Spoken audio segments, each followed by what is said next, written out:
Assalamualaikum warahmatullahi wabarakatuh. Saya meminta mengurusi barisan pegawai syara para jemaah muslimin muslimat, ayah muda, saudara-saudari yang saya kasih sekalian. Ramai lagi yang saya besar belakang ni. Tengok dari belakang ramai lagi, alhamdulillah. Malam ni malam terakhir, kita dah tak payah risau dah tadi dah. So tuan-tuan jangan rasa apa risau lah kalau saya baca panjang malam ni. Masa terlibat ke semua benda tak lain mana raya kita lah, insyaAllah Sabtu Jadi banyak benda nak cakap pada malam ni malam yang terakhir. Tapi mana yang terlalu yang ingat saya sebut lah. Tuan-tuan, Masya Allah Subhanahu Wa Taala, alhamdulillah malam ni adalah malam yang terakhir kita solat tarawih bersama-sama di bulan Ramadan. Saya nak baca satu hadis daripada Nabi SAW. Hadis Nabi kata, ya ayuhan nas khuzu minal a'mal la tudiqun fa inna Allah la yamallu hatta tamallu wa inna ahabbal a'malu ila Allah ma dama wa infalla. Hadis ini sahih riwayat Imam Muslim rahimahullah taala daripada Aisyah radhiyallahu anha. Kata Nabi SAW, wahai sekalian manusia, bukan orang yang beriman, semua manusia Nabi seru. Nabi kata, kamu beramallah ikut kemampuan kamu. Allah tak pernah jemu dengan amalan-amalan kalian, tapi kamu yang selalu jemu dengan amalan kamu. Kamu yang selalu riba. Hari ini buat, besok tak buat dah. Bulan Ramadan je rajin baca Quran. Bulan Ramadan je rajin bangun qiyamul lail. Habis Ramadan, segala itu telah menjadi kenangan. Tak sepatutnya jadi macam tu. Jadi kenapa saya baca hadis ni, saya nak ingatkan diri saya sendiri, supaya bila berakhirnya Ramadan, masuk di bulan Syawal, kita masih lagi dengan rutin sama macam Ramadan. Kita masih lagi dengan qiyamul lail, dengan puasa sunat, dengan baca Al-Quran. Kerana kata para ulama salaf, mereka kata min thawabil hasanah al-hasanatu ba'daha wa min jazaa'i sayyi'atu ba'daha. Kata para ulama salaf, mereka kata antara tanda amalan kita, Allah tidak akan istiqamah dengan amalan itu. Tapi antara tanda Allah Ta'ala tak terima amalan kita, tuan-tuan, kita akan kekal dalam maksiat. Jadi syaitan kena ikat tu, itulah dia. Dia tak ada perubahan apa-apa pun. Sebab tu ada hadis yang boleh nampak, Jibril datang kepada Nabi, Nabi doa, Nabi akhirkan doa Jibril. Yang pertama sekali kata Jibril, orang iman pun dia kata, celakalah bagi orang-orang yang mana masuk Ramadan, keluar daripada Ramadan, tak diampunkan oleh Allah Subhanahu Wa Taala. Kita tak nak jadi yang macam itulah. Kita nak bukan saja habis Ramadan ni, kita diampunkan oleh Allah, bahkan kita istiqamah dengan amalan yang ada dalam Ramadan sampai kita meninggal. Tuan-tuan, malam ni saya baca tadi surah pertama dalam juzuk 9. Tuan-tuan tahu kan, surah Al-Mulk. Kemudian saya sambung dengan surah An-Naba, surah pertama dalam juzuk 30.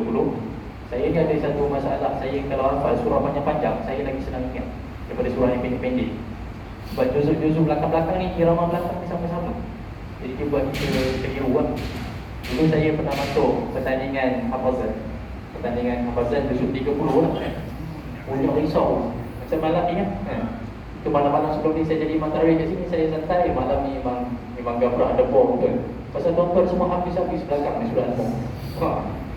Surah An-Naba tadi sangkut dah, jadi saya minta maaf lah. Jadi kalau saya baca salah apa semua, tuan-tuan dah biasa baca surah tu dengan tak sedap pula salah kan. Semoga Allah ampunkan saya pada malam ni lah. So, saya masuk pertandingan tu tuan-tuan, kawan saya sampai datang kata, kau nak aku tampau muka.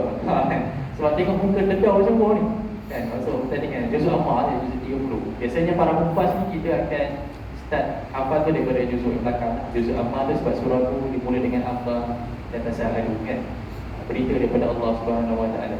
Alhamdulillah saya menang pertandingan tu, alhamdulillah rezeki. Kemudian dah lama dah tak pernah masuk. Kita dah bekerja, dah banyak komitmen. Sebab kita ni bukan full time pengupas kan. Bila dah bekerja lagi lah, tak ada masa sangat ruang nak mula Quran. Tapi ala kulihan, imam satu saya Masjid Airport. Sepatutnya saya kat Masjid Airport malam ni. Biasanya dah hujung-hujung ni dah tak ada imam jemputan. Imam lokal saya bawa. Tapi sebab imam kajian tu pasal saya datang lah. Sebab tu malam semalam saya borong habis 20 rakaat dekat Masjid Airport. Sebab saya kata imam satu saya, malam besok saya tak ada kat Taman Tasik. Kalau tak jadi gaya lah. Bukan tak jadi gaya, tak gaya Sabtu lah kan. Gaya tetap raya kan. Semua orang kita ni raya dia bergaduh semua. Tapi puasa tak ada pula. Dan bising, bila nak puasa ni? Bila nak puasa ni? Bila nak raya ni kata kan.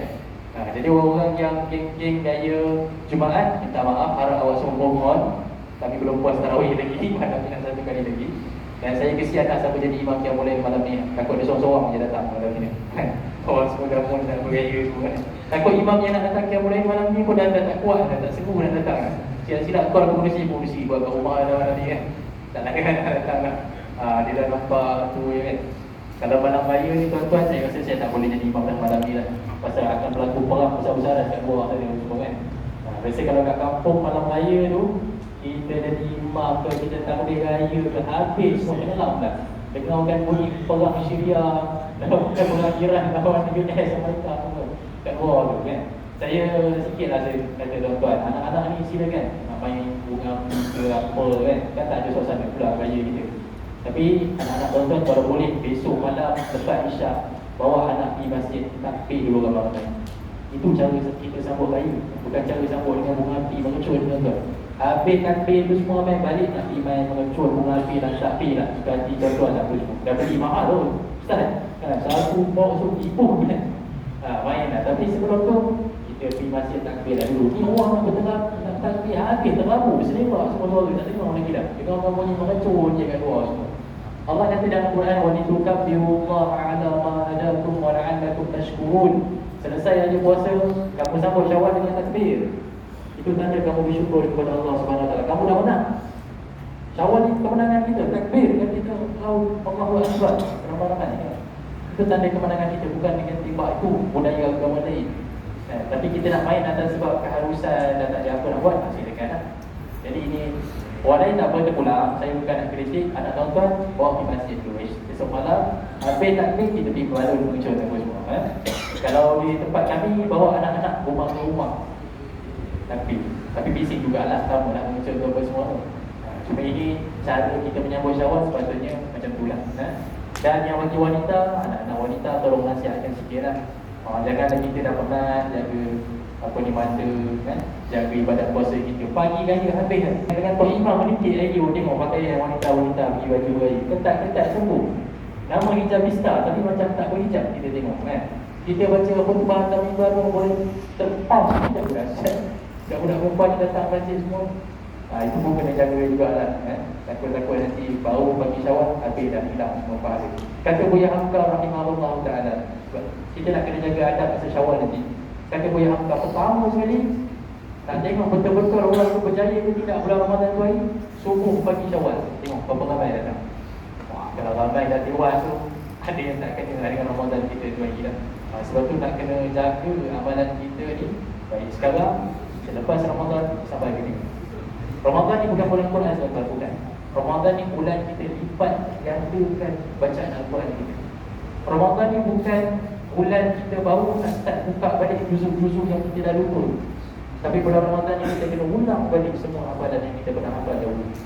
Itu sepatutnya kita buat di dalam bulan Ramadan. Saya kalau ikutkan, saya letak handphone tadi kat bawah. Masa saya jadi imam tadi tuan-tuan, dalam hati ni rasakan best kalau boleh ambil handphone tengok orang tadi kan. Tak ada dah kelabah nak cari ayat mana apa semua. Tapi kalau saya buat macam tu, apa yang saya nak bawa di hadapan Allah, di atas apa yang saya pernah hafal dulu kan. Jadi nak tak nak saya kena juga cut masa kerja saya, masa dengan keluarga. Kena ada satu ruang saya kena ulang dulu Quran. Tak banyak, sikit saya kena ulang. Sebab tu saya tak terima dah jemputan jadi imam tarawih sebulan ni, tak boleh. Kita sibuk, tak ada masa merajaah sana. Dan tuan-tuan, saya cerita ni masalah apa? Dengan berterusan saya dengan Quran ni dulu tuan-tuan, Allah banyak ubah hidup saya dengan Quran. Saya ni introvert student. Saya ni kalau bercakap depan orang ni memang tak boleh pandang mata orang. First time naik pentas nyanyi nasyid, saya tengok kat bawah lantai dia sambil nyanyi. Cikgu saya sampai tanya tengok lirik ke bawah. Dan bila presentation menggigit pertama kali jadi imam, lepas kawan masa belajar dulu, kaki ni vibrate dia sampai dia sudah. Tapi lama-lama kita belajar Quran, kita hafal dan kita fahami cuba sikit-sikit makna-makna. Allah banyak ubah dari hidup saya.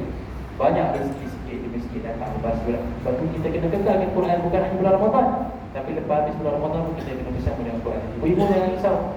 Saya yang Quran bukan yang full time part time pun tuan-tuan, Allah bagi rezeki saya. Saya ni jadi imam ni part time bukan. Full time saya dekat office. Bukan kata di masjid je dah. Kita full time dekat office, kerja dalam rekod juga, lepas PC pakai smart-smart tu kan. Jangan cakap kalau belajar Quran, ngaji Quran ni tak ada masa depan. InsyaAllah Kalau orang-orang yang jahat macam Intan Ayu, yang semua musuh-musuh Islam tu tuan-tuan, Allah boleh bagi rezeki kat dia juga, boleh hidup sampai sekarang ni tuan-tuan. Apatah lagi orang yang jaga ayat-ayat Allah dalam dada dia, pasti Allah boleh jaga rezeki. Jadi tolong kita semua kita jaga amalan kita. Sebab akhirnya Ramadan pun kita teruskan dengan rutin kita. Kalau yang puasa, teruskan dengan puasa sunat. Bulan Syawal ni ada puasa 6 kan, puasa yang menjadi pelengkap bagi bulan Ramadan kita. Teruskan semua rutin-rutin yang kita buat supaya kita boleh masuk dan berjumpa lagi dengan bulan Ramadan bulan Ramadan akan datang, insya-Allah. Sekadar itu sajalah yang dapat saya sampaikan pada malam ini. Mohon maaf kurang terlebih daripada saya. Semoga Allah Ta'ala terima segala amalan kita sepanjang bulan Ramadan ini, dan pertemukan kita lagi di bulan Ramadan nanti. Dan Allah pertemukan kita dengan Nabi SAW di dalam syurga nanti.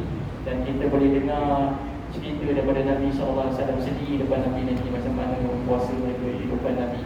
Dan kita boleh cerita juga cerita kita kepada Nabi SAW, insyaAllah. Assalamualaikum warahmatullahi wabarakatuh.